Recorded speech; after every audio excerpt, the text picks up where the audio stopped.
अंगूठा छाप बहू। हर कोई अपनी बेटी की शादी बड़े घर में करना चाहता है।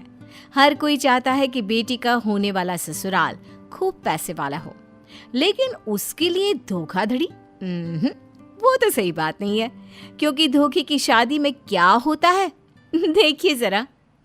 मैं तो कह रही हूँ ये रिश्ता किसी भी हाल में हाथ से जाना नहीं चाहिए। अरे कैसी बात कर रही हो भाग्यवान, बड़े घर के लोग हैं, उनकी डिमांड लड़की को लेकर क्या क्या है सुना भी है तुमने?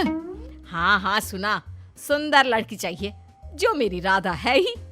अरे लेकिन सुंदर के साथ पढ़ी लिखी भी चाहिए जो उनका बिजनेस संभाल ले, समझी? तभी वहाँ राधा आती है। पापा आप तो चुप ही रहिए, हर वक्त पढ़ाई पढ़ाई करते रहते हैं। अरे माँ ने भी तो पढ़ाई नहीं की है, लेकिन चल रहा है ना घर।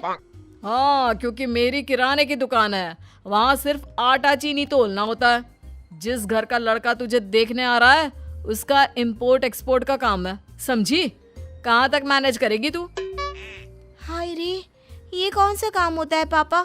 ये तो मैंने पहली बार सुना है। अरे मेरी लाडो बेटा, काम जो भी हो लेन देन आना चाहिए, वो तो तुझे आता ही है ना। अरे माँ, उसकी तो आप चिंता ही ना करो, बिल्कुल कॉन्फिडेंस में कोई कमी नहीं है तुम्हारी बेटी में। आने दो, कौन आता है देख लेंगे। फिर क्या था, सुंदर दिखने वाली अंगूठा छाप राधा को देखने शाम को बड़े व्यापारी के घर से लड़का और उसके माँ बाप आते हैं। कितनी प्यारी सी लड़की है माँ, अगर ये हाँ कर देना तो आप भी अभी हाँ ही कर देना, बाद में बात कर लेना। अरे क्यों उड़ा जा रहा है, देख तो ले कितनी पड़ी है, कल को बिजनेस देख पाएगी कि नहीं। हाँ तो कर लो ना बात, आपको तो बिजनेस की पड़ी रहती है, बहू ना हो गया मैनेजर रखने आए। अरे चुप कर, जब देखो बाप से लड़ता रहता है। सुंदरता का अचार डालना है क्या? पढ़ाई भी जरूरी होती है। आप लोगों का हो गया हो तो हम लोगों से भी बात कर लो। वो क्या है ना, कब से देख रहा है, खुसर फुसर चल रही है। घर से बात करके नहीं आए थे क्या? अब बहुत मजाक करने की आदत है मेरी बीवी को। लड़की तो बहुत सुंदर है आपकी। हाँ, सारा मोहल्ला कहता है भाभी जी पर गई है। लेकिन कसम लगे जो मैंने कभी घमंड किया हो। अरे वो पास की शर्मा जी तो जब भी निकलते हैं कहते हैं माँ भी हीरोइन है इसकी। अच्छा, कब बोल रहा था ये शर्मा? साले को बता कर आता हूँ। मैं तो कभी भाभी जी के लिए ये नहीं बोला कि उनके बाल, उनकी आंखें, उनकी चाल माशाल्लाह। मैं क्या बोल रहा हूँ, बिटिया को बाद में देखते हैं। चलिए ना हम लोग मिलकर शर्मा जी की बीवी को ही देखाते हैं। हाँ देखाओ, जाओ। यहाँ बहू देखने आए हैं, लेकिन अपनी सिटिंग बिठाना आप नहीं भूलोगे। खैर, अगर बात को किया जाए कि मामला क्या चल रहा था, तो मामला था राधा की शादी का, जो एक बड़े व्यापारी की बेटी से होनी है, जिन्हें सुंदर के साथ पढ़ी लिखी लड़की भी चाहिए। अब हाँ तो राधा बेटा, आपने कितनी पढ़ाई की है? राधा धीरे से हथेली खोलकर देखती है जहाँ 3 शब्द लिखे होते हैं, MBA। जी मैंने MBA किया है। अरे वाह बेटा वाह, मैनेजमेंट वाली हो, तब तो बिजनेस को खूब अच्छे से समझोगी। भाई वाह, हमें लड़की पसंद है जी। मैं भी 2-4 सवाल पूछ लूं? MBA तो है, लेकिन बेटा घर के मैनेजमेंट के बारे में क्या विचार है? विचार मैनेजमेंट घर का, वैसे मैनेजमेंट मतलब दरअसल अंगूठा छाप राधा को मैनेजमेंट का मतलब भी नहीं पता था। मजाक बहुत करती है ये। बिल्कुल मेरी तरह। वो दरअसल ये कहना चाहती है कि जिस घर में आपके जैसी महिला हो, उस घर का क्या मैनेजमेंट जी, वो तो आपने अच्छे से संभाला ही होगा। जी वैसे ये बात तो बिटिया ने सही कहा, मेरा पूरा घर मैं कंट्रोल करती हूँ।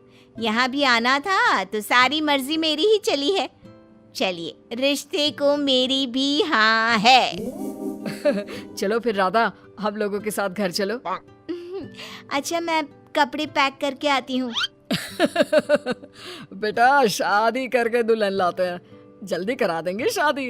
वैसे बिजनेस हमने ना बहुत फैला लिया है, आप जल्दी से बहू आए और ज्वाइन कर ले, काम संभाल ले।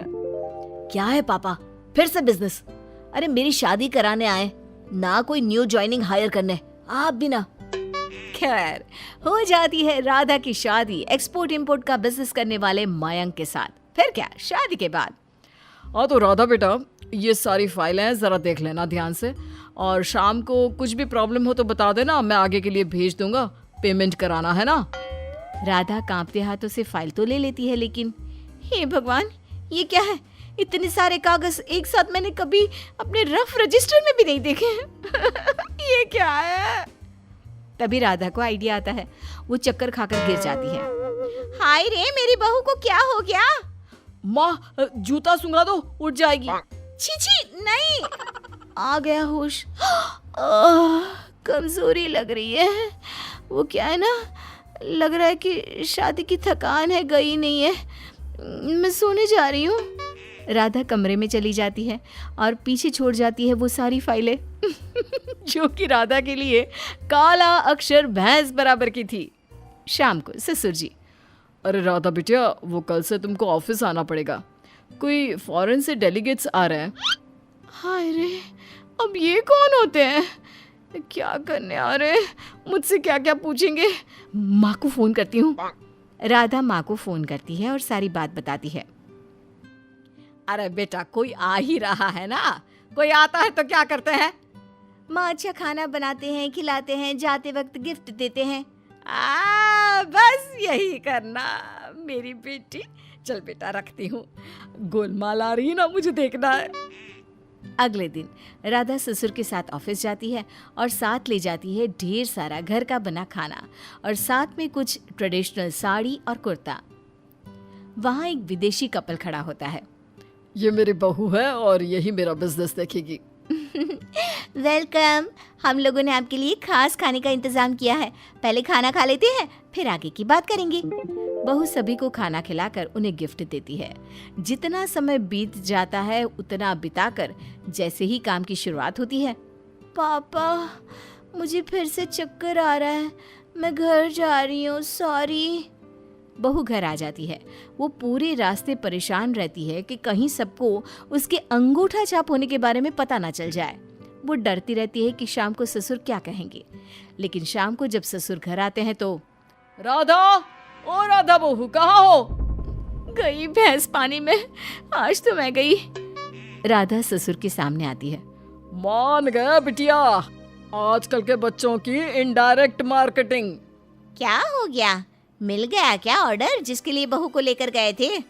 अरे बहू ने जो खाना बनाया, उसके मसाले और गिफ्ट के कुर्ते और साड़ी का बल्क में ऑर्डर आया है। वाह बहू वाह।